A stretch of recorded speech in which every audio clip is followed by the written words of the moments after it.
ಈ ಪೀಠಗಳಲ್ಲಿ ಕುಳಿತುಕೊಳ್ಳಿ. ಆಗಬಹುದು ಮಹಾರಾಜರೇ, ನಮ್ಮನ್ನಷ್ಟು ಜಾಗ್ರತೆಯಿಂದ ಕರೆಸಿದ ಕಾರಣವೇನು? ಪೂಜ್ಯರಾದ ನಿಜ ಸಾರ್ವಭೌಮರೇ, ನಾನು ನಿಮ್ಮನ್ನು ಕರೆಸಿದ ಕಾರಣವೇನೆಂದರೆ ಗ್ರಾಮರೆಲ್ಲರೂ ಒಂದೇ ರೀತಿಯ ಸಮತ್ವ ಭಾವನೆ ಉಳ್ಳವರೇ ಅಥವಾ ಇಲ್ಲ ಎಂಬುದನ್ನು ವಿಶದವಾಗಿ ತಿಳಿಸಬೇಕೆಂದು ತಮ್ಮಲ್ಲಿ ಬೇಡಿಕೊಳ್ಳುವೆನು ಪೂಜ್ಯರೇ. ಹೇಳ್ರಪ್ಪ ಹೇಳ್ರಿ, ಮಹಾರಾಜರು ಗ್ರಹಗಳ ವಿಚಾರವನ್ನು ತಿಳಿಯಬೇಕಂತೆ. ಅವರವರು ತಿಳಿದ ಮಟ್ಟಿಗೆ ಅವರವರು ಹೇಳಿರಿ. ಹೇಳಿ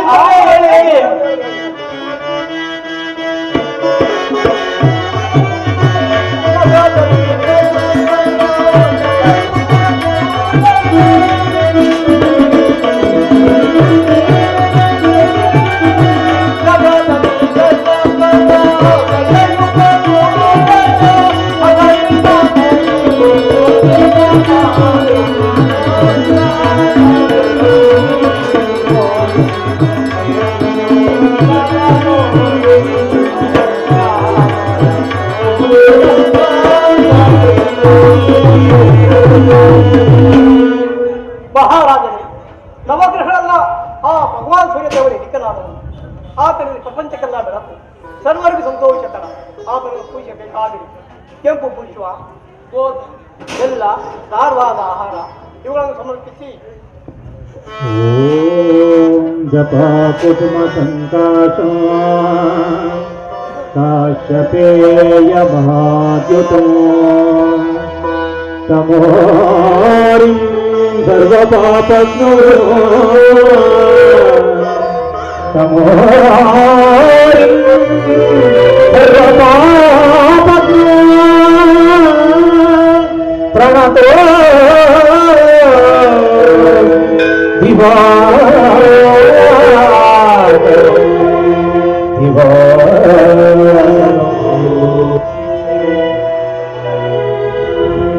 ಸ್ತೋತ್ರವನ್ನು ಹೇಳಿದರೆ ಒಳ್ಳೆ ಉತ್ತಮವಾದ ಫಲಗಳನ್ನೇ ಕೊಡುವರು. ಆದ್ದರಿಂದ ನನಗೆ ತಿಳಿದ ಮಟ್ಟಿಗೆ ಆ ಭಗವಾನ್ ಸೂರ್ಯದೇವರ ಇದಕ್ಕೆಂದು ತೋರುತ್ತಿರುವುದು ಮಹಾರಾಜ. ಬಹಳ ಸಂತೋಷ ಪೂಜ್ಯರೇ. ಸೂರ್ಯ ಗ್ರಹದ ವಿಚಾರವನ್ನು ಕೇಳಿ ನನಗೆ ಬಹಳ ಸಂತೋಷವಾಗುತ್ತಿರುವುದು. ನಾನು ಕೊಡುವ ಗಂಧ ಪುಷ್ಪಾದಿಗಳಿಂದ ಆ ಸೂರ್ಯ ಗ್ರಹವನ್ನು ಪೂಜಿಸಿ. ಏನ್ ಸ್ವಾಮಿ, ಹಾಗಾದರೆ ಸೂರ್ಯ ದೇವರೇ ದೊಡ್ಡವರೇ? ಏನು ಸ್ವಾಮಿ, ನನಗೆ ತಿಳಿದ ಮಟ್ಟಿಗೆ ನಾನು ಹೇಳಿರುವ ಅದಕ್ಕಿಂತ ಹೆಚ್ಚಿನ ಗ್ರಹವಿದ್ದರೆ ತಾವು ಹೇಳಬಹುದು. ಅದಕ್ಕಿಂತ ಹೆಚ್ಚಿನ ಗ್ರಹದ ವಿಚಾರವನ್ನು ನಾವು ಹೇಳಬೇಕು, ನಾವೇನು ಕೂಡಿ ಹೇಳಿ.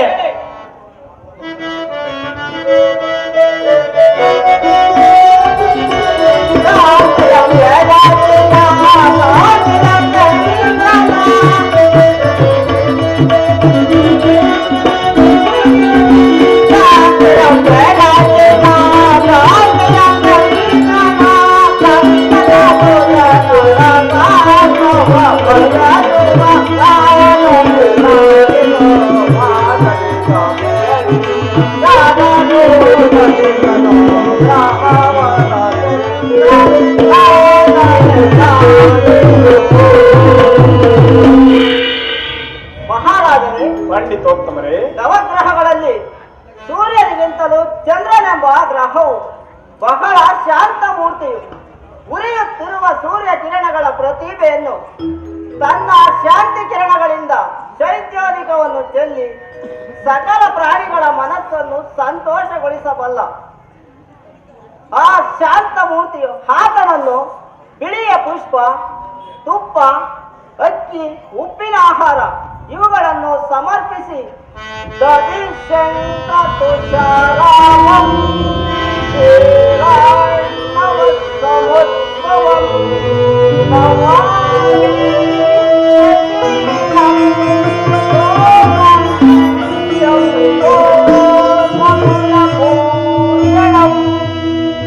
ಎಂಬುದಾಗಿ ಸ್ತೋತ್ರವನ್ನು ಮಾಡಿದರೆ ಉತ್ತಮವಾದ ಫಲಗಳನ್ನೇ ಕೊಡುವುದು. ಆದ್ದರಿಂದ ನನಗೆ ತಿಳಿದ ಮಟ್ಟಿಗೆ ಚಂದ್ರನೇ ಅಧಿಕನೆಂದು ತೋರುತ್ತಿರುವುದು ಮಹಾರಾಜನೇ. ಬಹಳ ಸಂತೋಷ ಪೂಜ್ಯರೇ. ಚಂದ್ರ ಗ್ರಹದ ವಿಚಾರವನ್ನು ಕೇಳಿ ನನಗೆ ಬಹಳ ಸಂತೋಷವಾಗುತ್ತದೆ. ನಾನು ಕೊಡುವ ಗಂಧ ಪುಷ್ಪಾದಿಗಳಿಂದ ಆ ಚಂದ್ರ ಗ್ರಹವನ್ನು ಪೂಜಿಸಿ. ಚಂದ್ರದೇವರ ಪಾದಾರವೆಂದಂತೆ ಗೋವಿಂದ.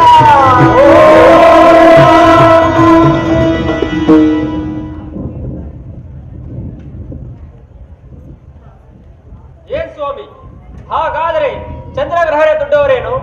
ಏನು ಸ್ವಾಮಿ, ನನಗೆ ತಿಳಿದ ಮಟ್ಟಿಗೆ ನಾನು ಹೇಳಿರುವೆನು. ಅದಕ್ಕಿಂತ ಹೆಚ್ಚಿನ ಗ್ರಹದ ವಿಚಾರವನ್ನು ತಾವೇ ಹೇಳಬಹುದಲ್ಲ. ಅದಕ್ಕಿಂತ ಹೆಚ್ಚಿನ ಗ್ರಹದ ವಿಚಾರವನ್ನು ನಾವು ಹೇಳುವರು, ತಾವಿನ್ನೂ ಕೋರಿ ಹೇಳಿ ಸ್ವಾಮಿಯೇ, ಹೇಳಿ ಹೇಳಿ. ಹೇಳಿ.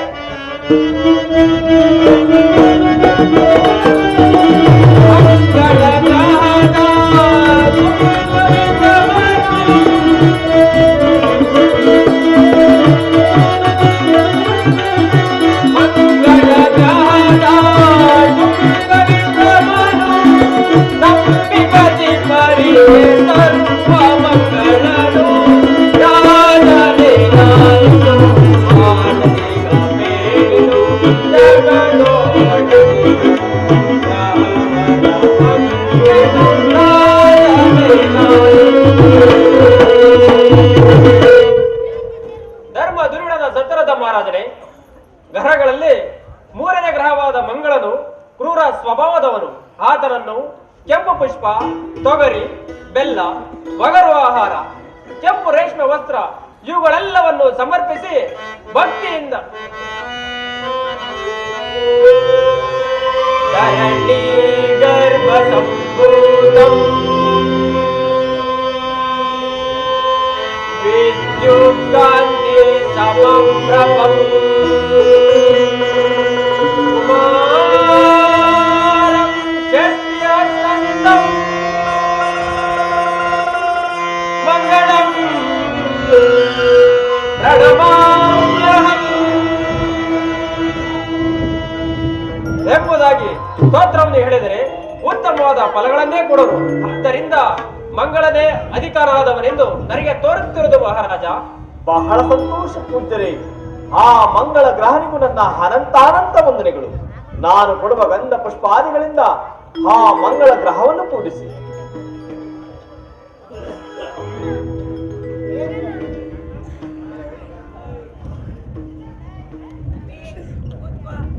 ಏ ಸ್ವಾಮಿ, ಹಾಗಾದರೆ ಮಂಗಳನೇ ದೊಡ್ಡವನು. ಏನೋ ಸ್ವಾಮಿ, ನನಗೆ ತಿಳಿದ ಮಟ್ಟಿಗೆ ನಾನು ಹೇಳಿರುವನು. ಅದಕ್ಕಿಂತ ಹೆಚ್ಚಿನ ಗ್ರಹದ ವಿಚಾರವನ್ನು ತಾವು ತಿಳಿದಿದ್ದರೆ ಹೇಳಿ. ಅದಕ್ಕಿಂತ ಹೆಚ್ಚಿನ ವಿಚಾರವನ್ನು ತಾವೇ ಹೇಳುವು, ತಾವಿನ ಕೊಡಿಸೋಣ. ಹಾಗಾಗುವುದು ಹೇಳಿ ಸ್ವಾಮಿ, ಹೇಳಿ. ಹೇಳಿ ಹೇಳಿ.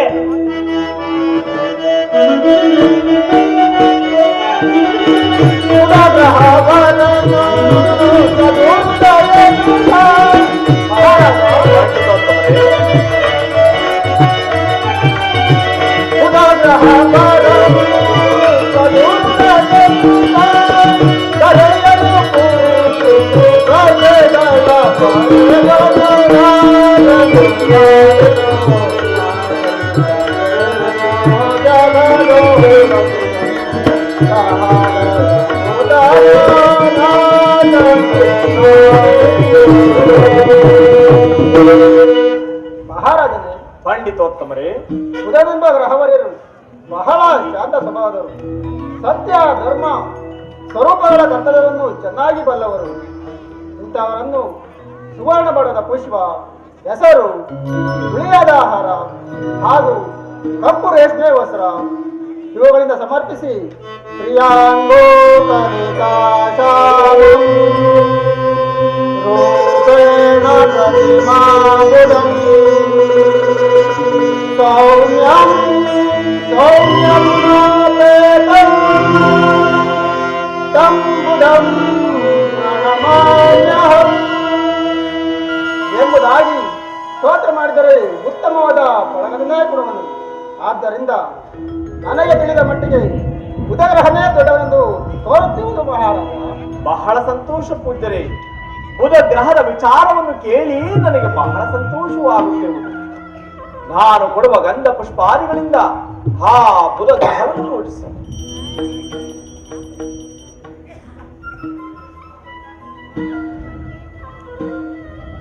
ಗ್ರಹದ ಪದಾರವಿಂದಕ್ಕೆ ಗೋವಿಂದ.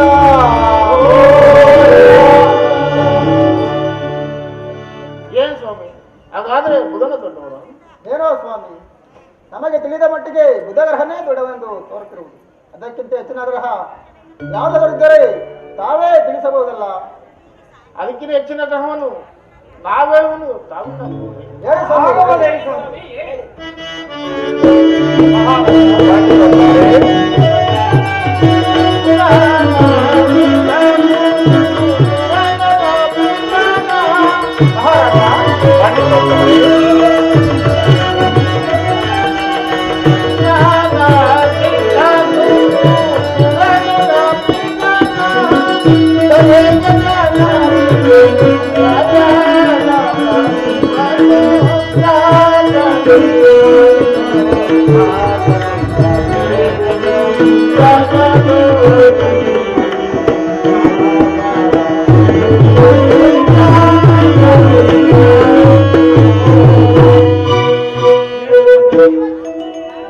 ಧರ್ಮಧೂರಣನಾದ ಸುತರಥ ಮಹಾರಾಜರೇ, ಗುರುವಂತ ದ್ರಾವರಿಯರು ಎಲ್ಲ ಗ್ರಹಗಳಿಗಿಂತ ಬಹಳ ವಿವೇಕಶಾಲಿ ಪ್ರತಿಜ್ಞಾನವನ್ನು ಆಚರಿಸಿದವನು.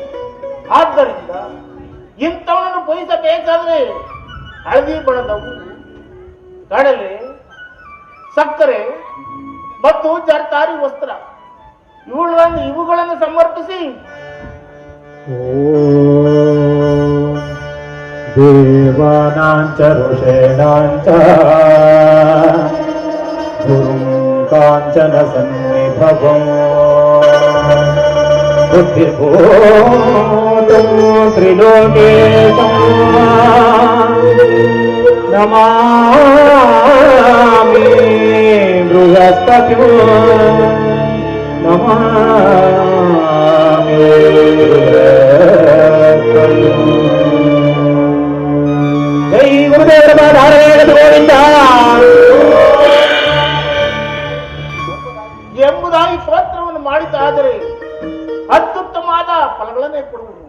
ಆದ್ದರಿಂದ ಗುರುವ ದೊಡ್ಡವನೆಂದು ನನಗೆ ತಿಳಿದು ಬಂದಿರುವ ಮಹಾರಾಜ. ಬಹಳ ಸಂತೋಷ ಪೂಜ್ಯರೇ. ಗ್ರಹಗಳ ಫಲಾಫಲಗಳನ್ನು ವಿವರಿಸಿ ವಿವರಿಸಿ ಹೇಳುತ್ತಿರುವ ನಿಮ್ಮ ವಾಕ್ಚಾತುರ್ಯಗಳು ಬಹಳ ಚೆನ್ನಾಗಿರುವು. ನಾನು ಕೊಡುವ ಗಂಧ ಪುಷ್ಪಾದಿಗಳಿಂದ ಆ ಗುರುದೇವನನ್ನು ಪೂಜಿಸಿ. ಏನ್ ಸ್ವಾಮಿ, ಹಾಗಾದ್ರೆ ಗುರುವೇ ದೊಡ್ಡವನು?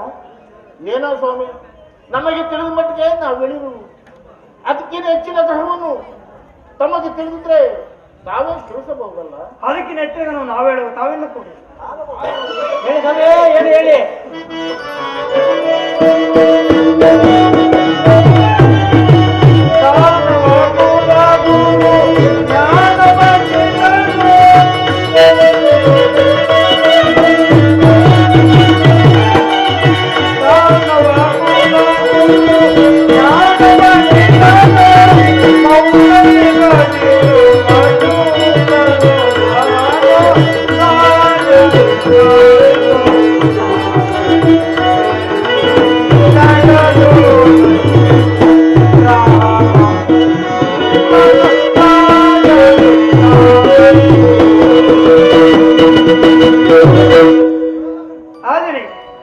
ದೈತ್ಯ ಪರಮಗುರುವಾದ ಶುಕ್ರನು ಸರ್ವದರ್ಪ ಪಂಡಿತನು ಮತ್ತು ಜ್ಞಾನಿ.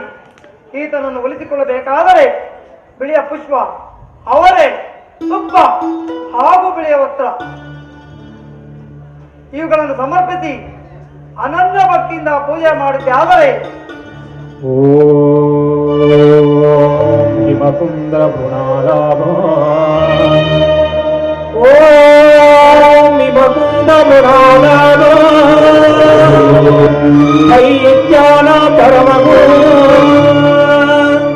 ಸರ್ವಶಾಸ್ತ್ರ ಪ್ರವಕ್ತ ಭಾಗವಂ ಭಾಗವಂ ಭಾಗವಂ ಪ್ರಣಮಾಮ್ಯಹಂ. ಜೈ ಶುಕ್ರದೇವ ನಾರದೇ ಗತಿ ಗೋವಿಂದ. ಆದ್ದರಿಂದ ಆ ಶುಕ್ರನೇ ದೊಡ್ಡವನೆಂದು ನಾನು ಮನಪೂರ್ತಿಯಾಗಿ ಹೇಳಿದೆ. ಬಹಳ ಸಂತೋಷ ಪೂಜ್ಯರೇ. ಶುಕ್ರ ಗ್ರಹದ ವಿಚಾರವನ್ನು ಕೇಳಿ ನನಗೆ ಬಹಳ ಸಂತೋಷವಾಗುತ್ತಿರುವುದು. ನಾನು ಕೊಡುವ ಗಂಧ ಪುಷ್ಪಾದಿಗಳಿಂದ ಆ ಶುಕ್ರ ದೇವನನ್ನು ಪೂಜಿಸಿ.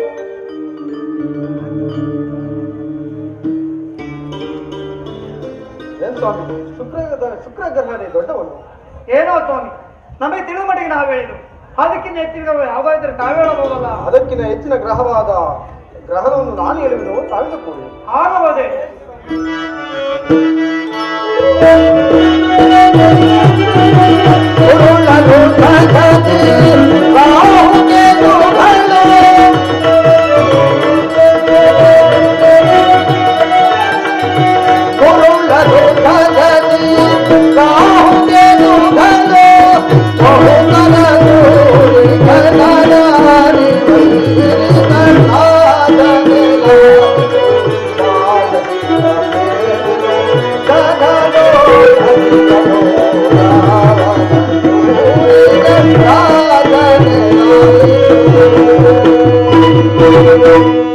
ಮಹಾರಾಜ, ರಾಹು ಕೇತುಗಳೆಂಬ ಗ್ರಹಗಳು ಬಹಳ ಕ್ರೂರಿಗಳು. ಸಿಂಹಿಕೆ ಎಂಬ ರಾಕ್ಷಸಿ ಗರ್ಭದಲ್ಲಿ ಜನಿಸಿದವರು. ದೇವದಾನವರೆಲ್ಲರೂ ಸಮುದ್ರ ಪತನ ಮಾಡಿದ ಕಾಲದಲ್ಲಿ ದೇವದಾನವರಿಗೆ ಕಲಹ ಪ್ರಾರಂಭವಾಗಲು ಶ್ರೀಹರಿಯು ಮೋಹಿನಿ ರೂಪದಿಂದ ಅಮೃತವನ್ನು ಹಂಚುತ್ತಿರುವ ಕಾಲದಲ್ಲಿ ರಾಹು ಎಂಬ ಗ್ರಹವರಿಯನು ದೇವತೆಗಳ ಗುಂಪಿನಲ್ಲಿ ಕುಳಿತಿರಲು ಇದನ್ನರಿದ ಶ್ರೀಹರಿಯು ಅಮೃತವನ್ನು ಹಂಚುತ್ತಿರುವ ಸೌಟಿನಿಂದಲೇ ಶಿರಚ್ಛೇದಿಸಲು ರಾಹು ಎಂಬ ಗ್ರಹವರಿಯನು ಅಮೃತಪಾನ ಮಾಡಿದ ದೆಸೆಯಿಂದ ಶಿರಮುಂಡಗಳೆರಡಾಗಿ ಅರ್ಧ ಶರೀರಗಳಾಗಿ ನಿಂತು ರಾಹು ಕೇತುಗಳೆಂಬ ಹೆಸರಿನಿಂದ ದೈವ ದ್ವೇಷಿಗಳಾಗಿ ಕಾಡುತ್ತಲೇ ಇರುವರು. ಇಂಥ ಕ್ರೂರಿಗಳಾದ ಗ್ರಹಗಳನ್ನು ಉಳಿಸಿಕೊಳ್ಳಬೇಕಾದರೆ ಕಪ್ಪು ನೀಲಿ ಪುಷ್ಪ, ಮುತ್ತು ಹುರುಳಿ, ಕಪ್ಪು ಬಣ್ಣದ ಅರಕು ವಸ್ತ್ರ ಇವುಗಳನ್ನು ಸಮರ್ಪಿಸಿ ಕಾರ್ಯಂ ಮಹಾವೀರ್ಯಂ ಚಂದ್ರಾರಿತ್ಯ ವಿಮರ್ಧನೋ ಸಿಂಹಿಕಾ ಧರ್ಮ ಸಂಭೂತಂ ತಂ ರಾಹು ಪ್ರಣಮಾಮ್ಯಹಂ ಪಲಾಶ ಪುಷ್ಪ ಸಂಜಾತಂ ತಾರಕಾಕ್ಷರಮಸ್ತಕಂ ರೌದ್ರಂ ರೌದ್ರಾತ್ಮಕಂ ಘೋರಂ ತಂ ಪ್ರಣಮಾಮ್ಯಹಂ ಎಂಬುದಾಗಿ ಭಕ್ತಿಯಿಂದ ಪೂಜಿಸಿದರೆ ಶಾಂತರಾಗಿ ಉತ್ತಮ ಫಲಗಳನ್ನೇ ಕೊಡುವರು. ಆದ್ದರಿಂದ ರಾಹು ಕೇತುಗಳ ಗ್ರಹಗಳೇ ದೊಡ್ಡವರೆಂದು ನನಗೆ ತಿಳಿದಿರುವುದು. ಬಹಳ ಸಂತೋಷ ಪೂಜ್ಯರೇ. ಗ್ರಹಗಳ ಫಲಾಫಲಗಳನ್ನು ವಿವರಿಸಿ ಹೇಳುತ್ತಿರುವ ನಿಮ್ಮ ವಾಕ್ ಚಾತುರ್ಯಗಳು ಬಹಳ ಚೆನ್ನಾಗಿರುವು. ಆಗಲಿ, ನಾನು ಕೊಡುವ ಗಂಧ ಪುಷ್ಪಾದಿಗಳಿಂದ ಆ ರಾಹುಕೇತು ಗ್ರಹವನ್ನು ಪೂಜಿಸಿ. ಏನ್ ಸ್ವಾಮಿ, ಹಾಗಾದ್ರೆ ರಾಹುಕೇತುಗಳೇ ದೊಡ್ಡವರೇ? ಏನೋ ಸ್ವಾಮಿ, ನಮಗೆ ತಿಳಿದ ಮಟ್ಟಿಗೆ ಹೇಳಿರುವೆವು. ಅದಕ್ಕಿಂತ ಹೆಚ್ಚಿನ ವಿವರವಾದರೆ ತಾವು ತಿಳಿಸಬಹುದು. ಅದಕ್ಕಿಂತ ಹೆಚ್ಚಿನ ಗ್ರಹಗಳನ್ನು ನಾವೇನು ತಾವೇನು ಕೂಡಿ ಸ್ವಾಮಿ. ಮಹಾರಾಜ, ಪಂಡಿತೋತ್ತಮರೇ,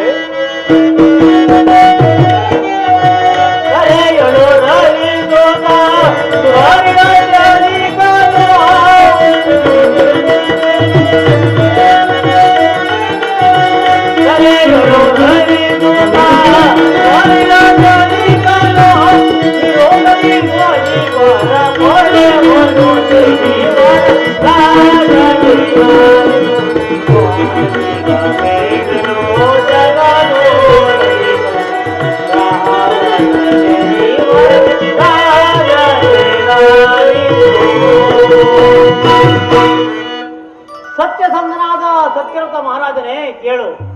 ನವಗ್ರಹಗಳೆಲ್ಲ ಅಧಿಕರಾದವರು ಆ ಶನಿದೇವರೇ ಹೊರತು ಮತ್ಯಾವ ಗ್ರಹಗಳು ಈತನ ಮುಂದೆ ನಿಲ್ಲಲಾರವು.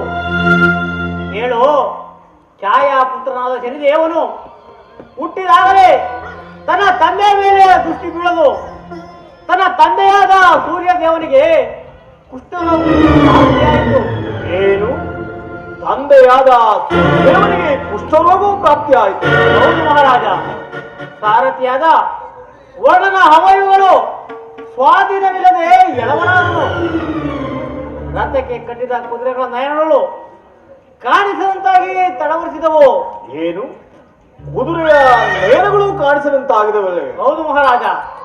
ಆಗ ಜಗತ್ಯಚ್ಚುಕವಾದ ಸೂರ್ಯ ದೇವನು ಚಿಂತಾಭರಿತನಾಗಲು ಎಲ್ಲರೂ ಮೊದಲಿನ ಆಕೃತಿಗೆ ಹೊಂದಿ ಸಂತೋಷಪಟ್ಟರು. ಅದಿರಲಿ, ಸೃಷ್ಟಿ ಸ್ಥಿತಿ ಲಯಕರ್ತರಾದ ತ್ರಿಮೂರ್ತಿಗಳೇ ಇದರಿಗೆದರಿ ಗಿರಿ ಗುಹೆಗಳಲ್ಲಿ ಅಡೆಯಿಕೊಂಡು ಬಂದ ಮೇಲೆ ನಮ್ಮಂತವರ ಪಾಡೇನು? ಇಂಥ ಕ್ರೂರ ದೃಷ್ಟಿಯುಳ್ಳ ಇಂಥವನಾದರೂ ಈತನ ಅನುಗ್ರಹವನ್ನು ಪಡೆಯಬೇಕಾದ್ರೆ ತದೇಕ ಚಿತ್ತದಿಂದ ಪೂಜಿಸಿ ಕರಿಯೆಳ್ಳು, ಕಹಿಯಾದ ಆಹಾರ, ಕರಿಯಂಚಿನ ರೇಷ್ಮೆ ವಸ್ತ್ರ ಇವುಗಳನ್ನು ಸಮರ್ಪಿಸಿ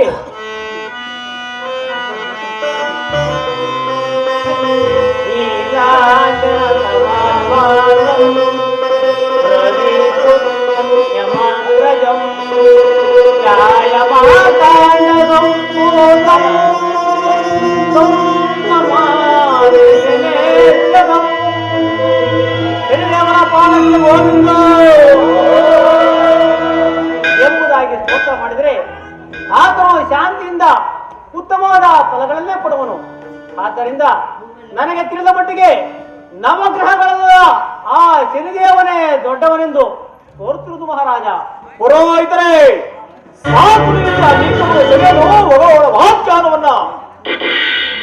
ಆ ನೀಚ ಶನಿಯನ್ನು ಉತ್ತಮ ಫಲಗಳನ್ನು ಕೊಡುವ ಉಳಿದ ಗ್ರಹಗಳಿಗೆ ಸಮನೆಂದು ಹೇಳಬಹುದೇ? ಸೃಷ್ಟಿ ಸ್ಥಿತಿ ಲಯಕರ್ತರಾದವರಿಗೆ ನೋಡಿದ ಆ ದುರಹಂಕಾರಿ ಇಂಥವನಿಗೆ ಮನ್ನಣೆಯೇ? ಸಾಕು ಸುಮ್ಮನಿರಿ ಮಹಾರಾಜ. ಒಂದ್ಸಾರಿ ಯೋಚಿಸಿ ನೋಡು.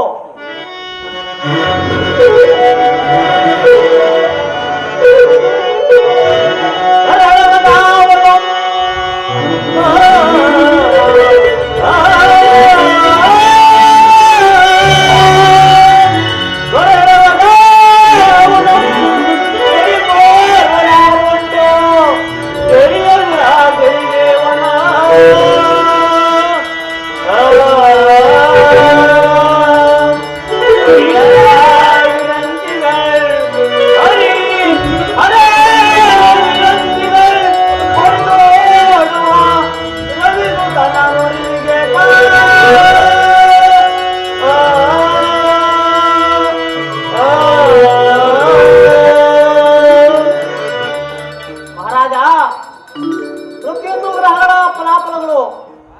ಆದ್ದರಿಂದ ಅಸನೆಯಿಂದ ಆ ಮಹಾನ್ ಭಾವನಾದ ಭಗವಾನ್ ಶನಿದೇವನ್ನು ಜರಿಯಬೇಡ. ಇದು ಅಪಚಾರ, ನಿತ್ಯವಾದದ್ದು. ತ್ರಿಮೂರ್ತಿಗಳೇ ತಲ್ಲಣಿಸಿ ತಲೆ ಕೆಳಗಾಗಿರುವರು ಅಂದ ಮೇಲೆ ಅಲ್ಪ ಕಾಲ ಜೀವಿಸಿ ಲಯವಾಗುವ ನಾನು ನೀನು ಅವನಿಗೊಂದು ಲೆಕ್ಕವೇ? ರಾಜ್ಯ ಅಧಿಕಾರ ಐಶ್ವರ್ಯ ಮರದಿಂದ ಅಂಗನಾಗಿ ಆ ಮಹಾನುಭಾವನಾದ ಭಗವಾನ್ ಶನಿದೇವನ್ನು ಜರಿಯಬೇಡ. ಇದು ನಿನ್ನ ಕೇಳಿಗಾಕಾರವೆಂದು ತಿಳಿ ಮಹಾರಾಜ. ಪಂಡಿತೋತ್ತಮರೇ, ಆ ಶನಿಯನ್ನು ನಿಲ್ಲಿಸುವುದು ಕೇಳಿಗಾಕಾರವೇ? ಹೌದು ಮಹಾರಾಜ. ಸತ್ಪುತ್ರನು ಉದಯಿಸಿದನೆಂದು ಹಪ್ಪಿ ಮುದ್ದಾಡಲು ಬಂದ ತಂದೆಗೆ ಕುಷ್ಠರೋಗ. ಸಾರಥಿಯಾದ ವರ್ಣನು ಎಳವನಾದ ಕಾಣುವಂತ ಆಯ್ತಲ್ಲವೇ?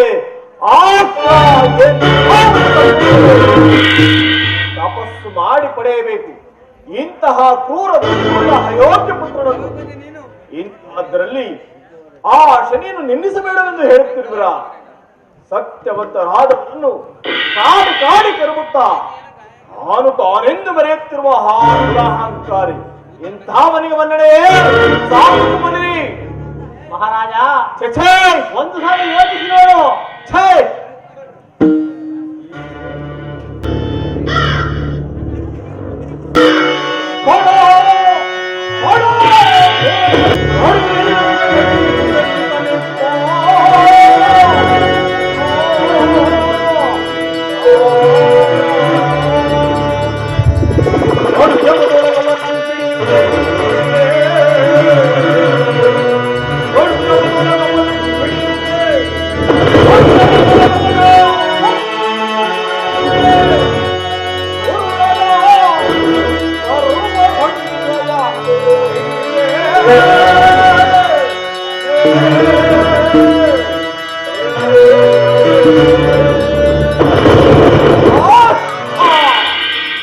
ಯಾರೋ ರೋಗದಲ್ಲಿ ನನ್ನನ್ನು ನಿಂದಿಸಿ ನುಡಿಯುತ್ತಾ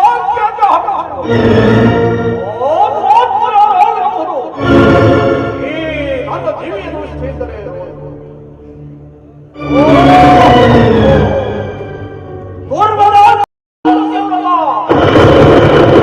ನಾನು ದೇವೇಂದ್ರನ ಸಭೆಯಲ್ಲಿ ಶಪಥವನ್ನು ಕೈಗೊಂಡೆ. ಈದನ್ನು ಹಿಡಿಯಲು ತಕ್ಕ ಸಮಯವೇ ಒದಗಿರುವುದು. ಹೇಳವೋ ಇದೋ ಇದೋ ಮೊದಲು.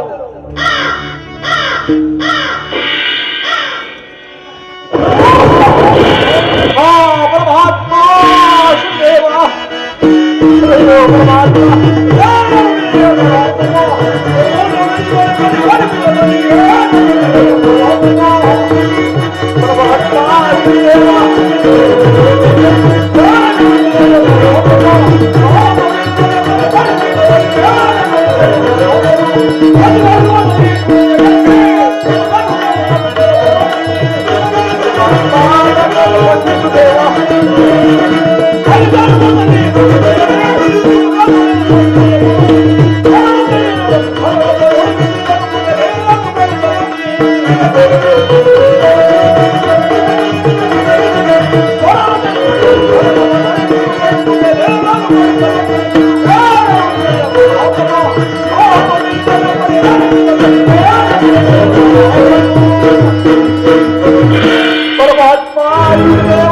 ನನ್ನನ್ನು ಮನ್ನಿಸು ದೇವಾ, ನನ್ನನ್ನು ನಾನು ನಿಂದಿಸುವಷ್ಟು ಸಾಮರ್ಥ್ಯ ಉಂಟಾಯ್ತಲ್ಲ. ಇದೋ ನಿನ್ನ ತಪ್ಪಿದವಲ್ಲ, ನಿನ್ನ ದುರಹಂಕಾರಕ್ಕೆ ಎಡೆಕೊಡಿರುವ ರಾಜ್ಯದ ಅಧಿಕಾರವಲ್ಲ, ಇವುಗಳಿಂದ ತುಂಬಿ ಕಡಿಕಾರದೆ ನನ್ನನ್ನು ಜೈಲಿನ ನಿಲ್ಲಿಸುವ. ಅಯ್ಯೋ, ಶಾಂತನಾಗು ದೇವಾ, ಶಾಂತನಾಗು.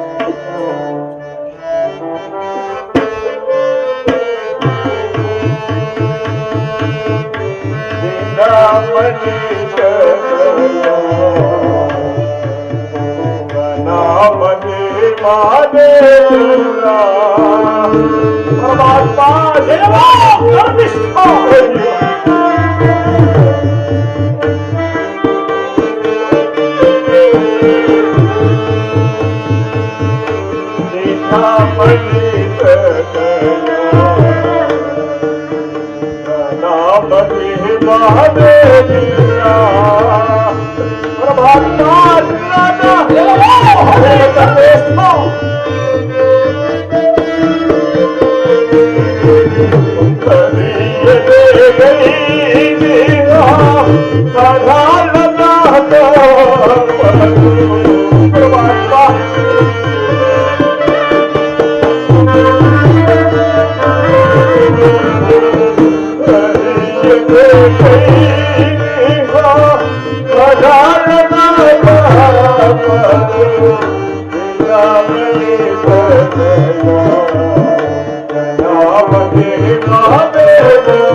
ದೇವ, ನಿನ್ನ ಮಹಿಮೆಯನ್ನು ಹರಿಯದೆ ಪಾಮರನಾದ ನಾನು ನಿಂದಿಸಿ ನುಡಿದಿರುವುದನ್ನು ತಮ್ಮ ಮನಸ್ಸಿಗೆ ತಾರದೆ ಶಾಂತಿಯನ್ನು ವಹಿಸಿ ಕಾಪಾಡಬೇಕಿತ್ತು. ಇದೋ ನಿನ್ನ ಕಾಲಿರಿದು ಬೇಡಿಕೊಳ್ಳು.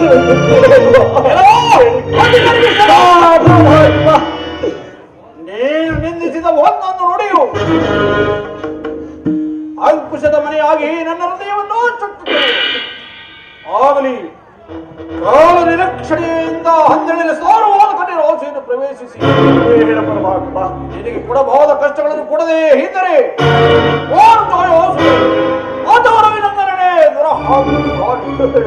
ಪರಮಾತ್ಮ, ಹರವಿಂದ ಸುಧಾ ಶಾಂತನಾಗು ದೇವ. ತಪ್ಪು ಮಾಡುವುದು ಕರ್ತವ್ಯ, ಅದನ್ನು ಕ್ಷಮಿಸುವುದು ಮಹಾಮಹಿಮನಾದ ನಿನ್ನ ಕರ್ತವ್ಯ ದೇವ, ನಿನ್ನ ಕರ್ತವ್ಯ.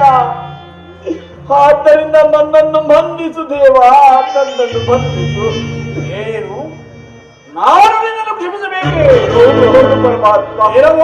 ಅಹಂಕಾರದಿಂದ ಬರೆಯುತ್ತಿರುವ ಸತ್ಯವ್ರತ ನನ್ನ ಪ್ರಭಾವೇಶನ ಪಡೆದಂತೂ ನಿಮಗೆ ಗೊತ್ತಾಗಲಿಲ್ಲ. ಸೃಷ್ಟಿ ಸ್ಥಿತಿ ಲಯಕರ್ತರಾದ ತ್ರಿಮೂರ್ತಿಗಳೇ ನನ್ನ ಪ್ರಭಾವಕ್ಕೆ ಬೇದರಿ ಗಿರಿ ಗುಹೆಯಲ್ಲಿ ಅಡಗಿದ್ದೀರೆಂಬುದು ನೀನೇನು ಕೇಳಿಲ್ಲವೋ? ಹೋಗಲಿ, ಮುಂದೆ ನಿನ್ನ ಗತಿ ಏನು ಮಾಡುತ್ತೀರೋ? ಬೇಡ ದೇವ, ಬೇಡ, ನನ್ನನ್ನು ಮನ್ನಿಸು ಪರಮಾತ್ಮ.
ನನ್ನ ಮನ್ನಿಸು ದೇವ, ಮನ್ನಿಸು. ಶನಿದೇವ ಅಜ್ಞಾನಾಂಧಕಾರದಿಂದ ಮುಳುಗಿ ಗರ್ಭಗಳ ದೇಶಕ್ಕಿರುವ ಕೇವಲ ಒಬ್ಬ ಮಾನವನ ಮೇಲೆ ರುದ್ರಾಂಗ ಸಂಬೋಧನಾದ ನೀರು ಛಲ ಮಾಡಿದರೆ ನಾನು ತಡೆಯುವೆನೆ ದೇವ. ಬೇಡ ಬೇಡ, ಶಾಂತಿಯನ್ನು ವಹಿಸಿ ಕಾಪಾಡು ಪರಮಾತ್ಮ. ಏನೋ ನೀನು ಎಷ್ಟು ವಿನಯ ವಿಧೇಯತೆಗಳಿಂದ ಬೇಡಿಕೊಂಡರು ಈ ನನ್ನ ಮನಸ್ಸು ಶಾಂತಿ ಹೊಂದಲಾರದು.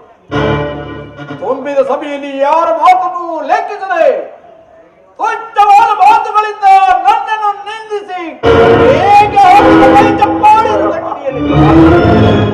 ಇದು ನಿನ್ನ ತಪ್ಪಿದವಲ್ಲ. ಈ ನಿನ್ನ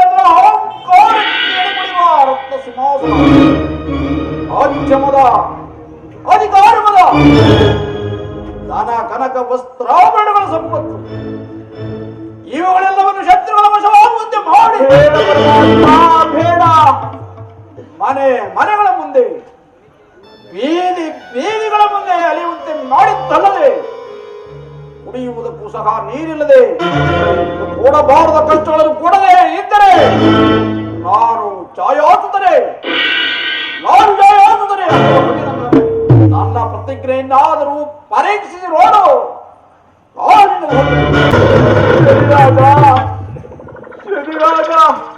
ಶನಿರಾಜ ಪರಮಾತ್ಮ, ಶನಿದೇವರು ಹೊರಟೇ ಹೋದರಲ್ಲ, ಏನು ಮಾಡಲಿ?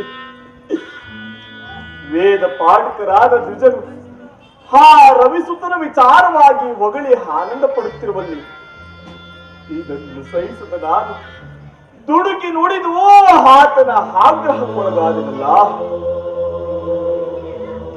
ಮೂರ್ತಿಗಳೇ ಶಕ್ತನೆಲ್ಲದ ಆತನು ಮುಂದೆ ನನ್ನನ್ನೇನು ಗತಿ ಮಾಡಿ ಬಿಡುವನೋ ಕಾಡಿರಲ್ಲ. ಮಹಾರಾಜ, ಮಂತ್ರಿಶೇಖರ,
ಮಹಾರಾಜ, ಮಂತ್ರಿಶೇಖರ, ಎಷ್ಟು ಚಿಂತಿಸಿದರೂ ಫಲವಿಲ್ಲ.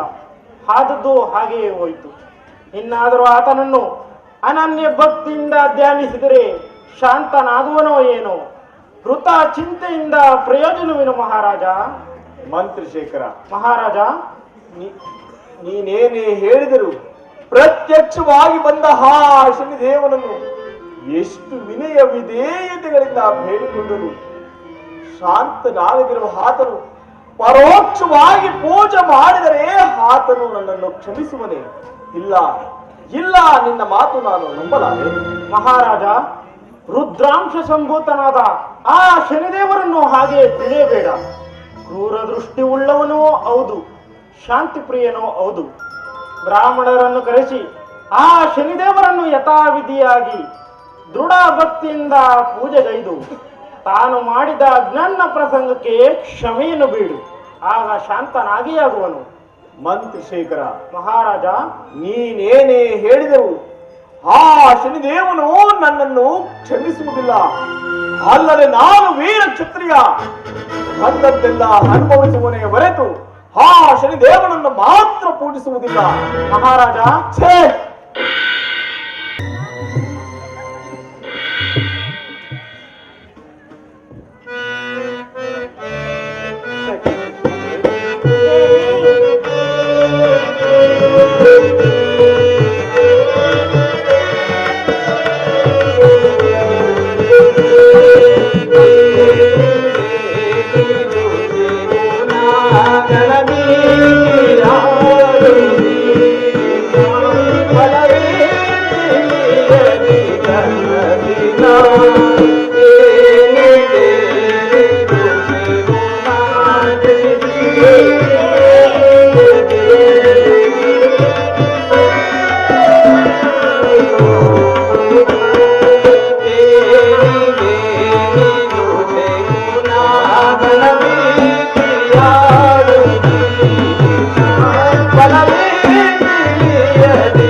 ನನ್ನ ಕನಸಿನಲ್ಲಿ ಕಂಡ ಒಂದು ದುಸ್ವಪ್ನದ ಫಲವನ್ನು ಏನೆಂದು ಹೇಳಲಿ. ನಮ್ಮ ರಾಜ್ಯಕ್ಕೆ ಯಾರೋ ಶತ್ರು ರಾಜ್ಯಗಳು ಬಂದು ಮುತ್ತಿಗೆ ಹಾಕಿದಂತೆಯೂ ನಾವೆಲ್ಲರೂ ತಲೆ ತಪ್ಪಿಸಿಕೊಂಡು ಅರಣ್ಯಗತರಾಗಿ ನಾನಾ ಕಷ್ಟಗಳನ್ನು ಅನುಭವಿಸಿ ಪುನಃ ಪಟ್ಟಣವನ್ನು ಸೇರಿದಂತೆಯೂ ಆದ ಅತಿ ಭಯಂಕರವಾದ ಸ್ವಪ್ನವನ್ನು ಕಂಡೆನು. ಸುಶೀಲೆ, ಇದರಿಂದೇನು ಕೇಳದಗುವುದು ಕಾಣೆನಲ್ಲ. ದೇವಿ, ಸಕಲವನ್ನು ತಿಳಿದವರಾಗಿ ತಾವೇ ಈ ರೀತಿ ಸಾಮಾನ್ಯ ಸ್ವಪ್ನಗಳಿಗೆ ಎದುರುದೆ. ಒಂದು ವೇಳೆ ಎಂತಹ ಕಷ್ಟಗಳು ಒದಗಿದರೂ ಈ ಸುಖ ದುಃಖಮಯವಾದ ಭವಸಾಗರದಲ್ಲಿ ತೊಳಲುತ್ತಿರುವ ನಾವು ಅದನ್ನು ಅನುಭವಿಸಬೇಕಲ್ಲವೇ ದೇವಿ? ಒಂದು ವೇಳೆ ಎಂತಹ ಕಷ್ಟಗಳು ಒದಗಿದರೂ ಆ ದೇವಿಯನ್ನು ಪೂಜಿಸಿದರೆ ಎಲ್ಲವೂ ಪರಿಹಾರವಾಗುವುದು ದೇವಿ. ಸುಶೀಲೆ, ಒಳ್ಳೆಯ ಆಲೋಚನೆಯನ್ನೇ ಹೇಳಿದೆ. ಬೇಗನೆ ಪೂಜಾ ಸಲಹರಣೆಗಳನ್ನು ಸಿದ್ಧಪಡಿಸು, ದೇವಿಯನ್ನು ಪೂಜಿಸೋಣ. ಆಗಲಿ ದೇವಿ.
ಪ್ರಾಣೇಶ್ವರಿ, ನಿನಗೆ ಮಂಗಳವಾಗಲಿ ಮೇಲಕ್ಕೆ.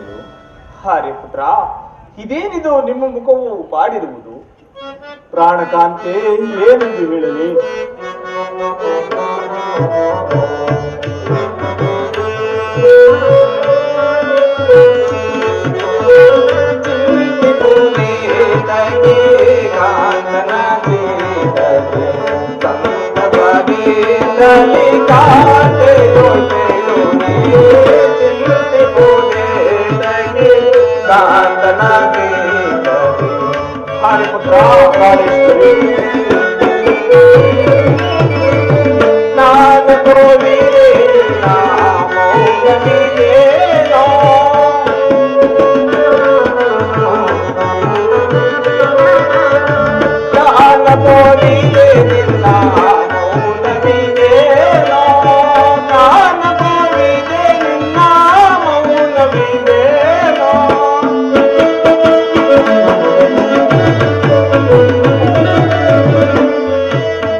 ಇದೇನಿದು ನಿಮ್ಮ ಮುಖವು ಬಾಡಿರುವುದು? ಅಲ್ಲದೆ ನನ್ನ ಹಂತಪುರಕ್ಕೆ ಬಂದೊಡನೆ ನನ್ನ ಮ್ಯಾಲಂಗಿಸಿ ಪ್ರೀತಿ ತೋರಿಸುತ್ತಿದ್ದವರು ಈ ರೀತಿ ಮುಗ್ಧರಾಗಿ ಚಿಂತೆಯಿಂದಿರಲು ಕಾರಣವೇನು ಪ್ರಿಯಾ? ಪ್ರಾಣಕಾಂತೆ, ಏನೆಂದು ಹೇಳಲಿ?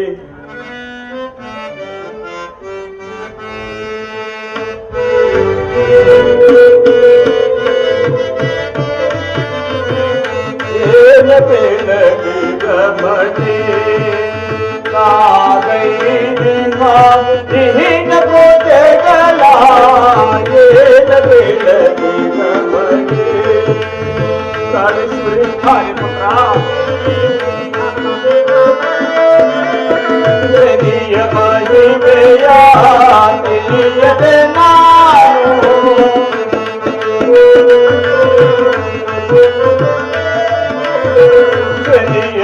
ಪ್ರತಿಭೆಯ ತಿಳಿಯದೆ ನಾನು ನಿಲ್ಲಿಸಿ ನುಡಿದೆನು ಈ ಮಾತುಗಳ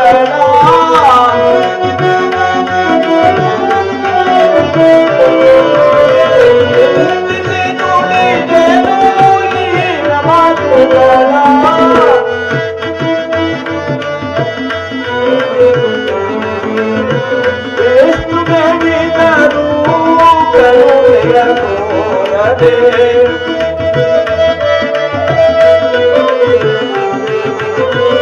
ಎಷ್ಟು ಬೇಡಿದರೂ ಕರುಣೆಯ ತೋರದೆ ಭ್ರಾಂತಿಯ ಮನವನ್ನು ಕಾಲು ಬಲಿರಿ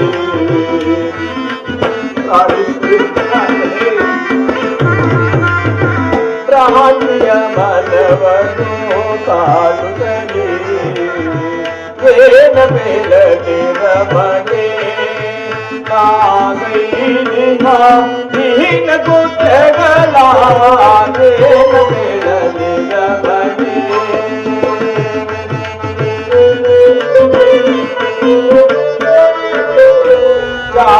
ಛಾಯಾತನಯನು ತೋರಿದ ಮಾಡಿ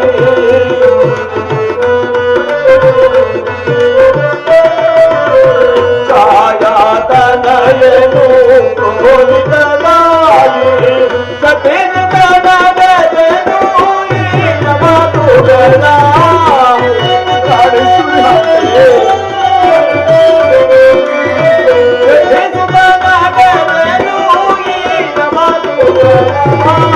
ಎಷ್ಟು ಬೆಳೆದರು ಕರುಣೆಯ ತೋರದೆ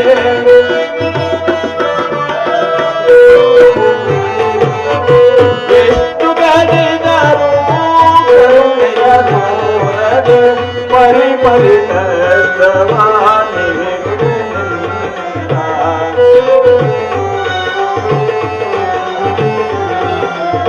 ಪರಿ ಪರಿ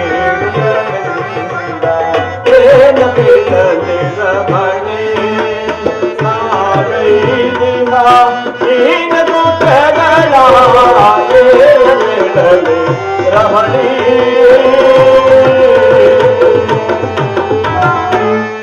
ಪ್ರಾಣೇಶ್ವರಿ ಕಾಂತನೇ ಈ ದಿನ ನಮ್ಮ ಆಸ್ಥಾನದ ಪುರೋಹಿತರನ್ನು ಬರಮಾಡಿಕೊಂಡು ನವಗ್ರಹಗಳ ಫಲಾಫಲಗಳನ್ನು ಕೇಳಿ ತಿಳಿಯುತ್ತಿರುವಲ್ಲಿ ಅದರಲ್ಲಿಯೂ ಶನಿದೇವನು ಕೊಡುವ ಕ್ರೂರ ಫಲಗಳನ್ನು ಮತ್ತು ಹಿಂಸಾ ಕೃತ್ಯಗಳನ್ನು ಕೇಳಿ ನನ್ನ ಮನ ಒಪ್ಪದೆ ಆತನನ್ನು ಹೀಯಾಳಿಸುತ್ತಿರುವಾಗ ನನ್ನ ಗ್ರಹಚಾರ ದೋಷದಿಂದ ಯಾವುದೋ ಕಾರ್ಯಾರ್ಥವಾಗಿ ಸಂಚಾರ ಮಾಡುತ್ತಿದ್ದ ಆ ಶನಿದೇವನು ಥಟ್ಟನೆ ನನ್ನ ಸಭೆಗೆ ದಯಮಾಡಿಸಿ ನನ್ನನ್ನು ಉಗ್ರ ಕೋಪದಿಂದ ನೋಡುತ್ತಾ ನನ್ನನ್ನು ಸಿಂಹಾಸನದಿಂದ ಎಳೆದು ನಾನಾ ಕಷ್ಟಗಳಿಗೆ ಗುರಿ ಮಾಡುವೆನೆಂದು ಹಠ ಮಾಡಿ ಅದೃಶ್ಯನಾಗುವುದೇನೆ ಹಠ ಮಾಡಿ ಅದೃಶ್ಯನಾಗು ಆ ಶನಿದೇವನಿಂದ ಎಂತೆಂತ ಕಷ್ಟ ಪರಂಪರೆಗಳನ್ನು ಎದುರಿಸಬೇಕೋ ಕಾಡುದಲ್ಲ ಕಾಂತನೇ ಆ ಶನಿದೇವನ ಆಟಾಟೋಪದ ಬೆದರಿಕೆಗೆ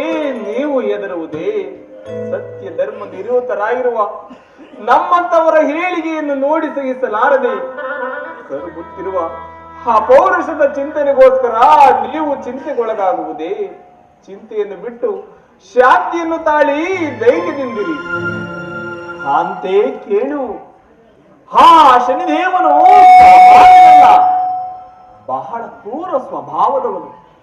ಹಾಡಿದ ಮೇಲೆ ಮಾಡೇ ತೀರಬೇಕೆಂಬ ಛಲವುಳ್ಳವನು. ಆತನಿಂದ ಆತನ ತಂದೆ ಗುರು ದೈವ ಎಲ್ಲರೂ ಆತನ ಜ್ವಾಲೆಗೆ ಸಿಕ್ಕಿ ಅನೇಕ ಕಷ್ಟಕ್ಕೀಡಾಗಿರುವರು ಅಂದ ಮೇಲೆ ನಮ್ಮಂತವರ ಮಾನವರ ಪಾಡೇನು ದೇವಿ, ಮಾನವರ ಪಾಡೇನು ಕಾರ್ಯಪುತ್ರ. ಹಾಗಾದ್ರೆ ನಮ್ಮ ಕುಲ ದೈವನಾದ ಶ್ರೀಹರಿಯನ್ನು ಧ್ಯಾನಿಸಿ ಆತನಿಂದಲೇ ಇದಕ್ಕೆ ತಕ್ಕ ಪರಿಹಾರೋಪಾಯವನ್ನು ಮಾಡೋಣ ಪ್ರಿಯ. ಪ್ರಾಣೇಶ್ವರಿ ಸಮಯಕ್ಕೆ ತಕ್ಕ ಆಲೋಚನೆಯನ್ನೇ ಮಾಡಿದೆ, ಹಾಗೆ ಮಾಡೋಣ. ಹಾಗೆ ಆಗಲಿ ಪ್ರಿಯ. ಮಂತ್ರಶೇಖರ ಮಹಾರಾಜ, ಶ್ರೀಹರಿಯನ್ನು ಪೂಜಿಸುವುದರ ಪ್ರಯುಕ್ತ ಅದಕ್ಕೆ ಬೇಕಾದ ಪೂಜಾ ಸಾಮಗ್ರಿಗಳೆಲ್ಲವನ್ನು ಸಿದ್ಧಪಡಿಸು. ಹಾಗೆ ಆಗಲಿ.